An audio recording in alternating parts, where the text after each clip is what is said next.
Video upload দেওয়ার পর ভুলেও এই কাজগুলো করতে যাবেন না প্রিয় বন্ধুরা। কোন কাজগুলো ভিডিও আপলোড দেওয়ার পরে করতে যাবেন না সেই বিষয়ে আজকে ক্লিয়ারলি আমি বলে দেবো। ভিডিওটা খুবই গুরুত্বপূর্ণ, ধৈর্য সহকারে ভিডিওটা দেখুন, অনেক কিছু জানতে পারবেন। তো যাই হোক, প্রথমত যেই ভুলটা আমরা করে থাকি, একটা ভিডিও যখন আমরা আপলোড করি, সেটা 3 মিনিট হোক বা রিল ভিডিও হোক, যেরকম হোক, ঠিক আছে, আমরা কিন্তু আমাদের ধৈর্যের বাঁধ ভেঙে যায়। আমরা করি কি, মানে ভিডিওটা আপলোড করার মানে কিছুক্ষণ পর পরই আমরা করি কি, মানে ওটার ভিউজটা চেক করতে যাই। এই যে একটা ভুল, এই ভুলটা আপনি কখনোই করতে যাবেন না। এর কারণটা আমি বলতেছি। কারণটা হচ্ছে কি, যে আপনি যখন বারবার ভিডিওর ভিউজ, মানে কত ভিউজ হলো, কত মানুষ দেখলো, এটা যদি বারবার আপনি দেখতে চান, অনেকেরই কিন্তু ওইখানে মানে চাপ লেগে ভিডিওটা প্লে হয়ে যায়। আর এই যে কত কিছুক্ষণ পর পর আপনি যে মানে ভিডিওটা প্লে করে দিচ্ছেন, এটা কিন্তু আপনার মানে ভিউজের ক্ষেত্রে প্রবলেম হয়ে যাবে, ঠিক আছে। তো সেক্ষেত্রে বলবো যে একটা ভিডিও আপলোড দেওয়ার পরে আপনি কখনোই মানে ওই বারবার চেক করতে যাবেন না, ঠিক আছে। সেই বিষয়টা মাথায় রাখবেন। আরেকটা বিষয় হচ্ছে কি, যে একটা ভিডিও যখন আপলোড দিবেন, চেষ্টা করবেন ম্যাক্সিমাম আধা ঘন্টা, 10 মিনিট, 15 মিনিট অনলাইনে থাকার জন্য। কারণ কি, আপনি যদি অনলাইনে থাকেন বা অন্যজনের ভিডিওটা দেখতে থাকেন, তখন কিন্তু আপনার ভিডিওটা আস্তে আস্তে রিচ করবো, ঠিক আছে। এই হচ্ছে বিষয়। তো আসলে আমরা অনেক সময় এই ভুলগুলোই সবচেয়ে বেশি করে ফেলি। কারণ কি জানেন, এই ভুলগুলোর কারণ হচ্ছে একটাই, যে আমরা মানে আমাদের অধৈর্য হয়ে যায়, যে ভিডিও ছাড়ার পরে আমরা মনে হলো যে আসলে আমাদের ভিডিওতে কীরকম ভিউ হচ্ছে সেকেন্ডে মিনিটে, এটা আসলে করতে যাবেন না, ঠিক আছে। আরেকটা কয়েকটা বিষয় আমি বলতেছি।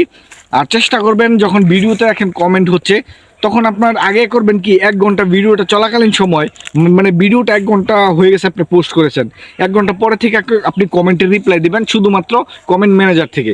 কারণ কি, কমেন্ট ম্যানেজার থেকে যদি আপনি ভিডিওর মানে কমেন্টের রিপ্লাইটা দেন, তাহলে কিন্তু দেখবেন যে ওই ভিডিওটা আস্তে আস্তে রিচ করতেছে। আমরা করি কি, ভিডিওর ভিতরে ঢুকে একদম সমান তালে কমেন্ট করে দিই, ঠিক আছে। কিন্তু এই ভুলটা কখনোই করতে যাবেন না। কারণ কি জানেন, এটা সমস্যা, এটা আপনার ভিডিওর মানে ভিউজের সমস্যা হয়ে যায়। তো সেক্ষেত্রে বলবো, চেষ্টা করবেন মানে যে বিষয়গুলো বলছি এই বিষয়গুলো মেনে চলার জন্য, ঠিক আছে। কারণ কি, এই ভিডিওগুলো আমরা অনেক আগে আরেকবার দিছি, মানে আরও কয়েকবার দিছি, কিন্তু তারপরেও নতুন নতুন অডিয়েন্স আমাদের কাছে আসতেছে, নতুন নতুন বন্ধু আসতেছে, সেক্ষেত্রে অনেক নতুন বন্ধু আসতেছে, সেক্ষেত্রে বারবার এই ভিডিওগুলো মনে করেন মানে আবার আমরা মানে চেষ্টা করতেছি দেওয়ার জন্য। কারণ কি, এই ভিডিওগুলো দেখে যেন কিছু শিখতে পারে বা জানতে পারে, এই আর কি।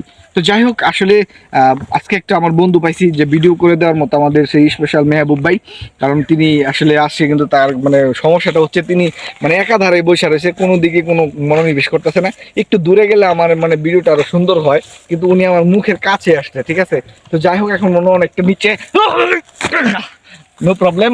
প্রিয় বন্ধুরা, অবশ্যই চেষ্টা করবেন ভিডিওগুলা মানে দেখার জন্য। আর যে বিষয়গুলো বলছি, বিষয়গুলো কিন্তু খুবই গুরুত্বপূর্ণ বিষয়, ঠিক আছে। এগুলো মেনে চলার চেষ্টা করবেন। তো যাই হোক বন্ধুরা, ভালো থাকবেন, সুস্থ থাকবেন। আবারও কোনো একটা ইনফরমেটিভ ভিডিও নিয়ে আমি চলে আসবো আপনাদের মধ্যে। পর্যন্ত সবাই ভালো থাকবেন। ওকে, ঠিক আছে। আমি তো ক্যামেরাম্যান, যদি আমার কাছে কি মাইক্রোফোন আছে? না, আপনার কাছে কি মাইক্রোফোন আছে? ওনার কাছে প্রিয় বন্ধুরা মাইক্রোফোন নাই, এর জন্য আমি মোবাইলটা কাছে নিয়ে ধরেছিলাম। এখন বলতেছে আমি বলে ক্যামেরাম্যান ভালো না। কিন্তু আসলে আমি যে ক্যামেরাম্যান, আমি যে ভিডিওগুলো যে তৈরি করে দিচ্ছি, ওইগুলো ভিডিও কিন্তু ওনার অনেকটাই ভাইরাল হয়েছে। আপনি কি কিছু বলতেছেন না? এখন মাথা ওদিকে কেন? সত্য বলছি না মিথ্যা বলছি?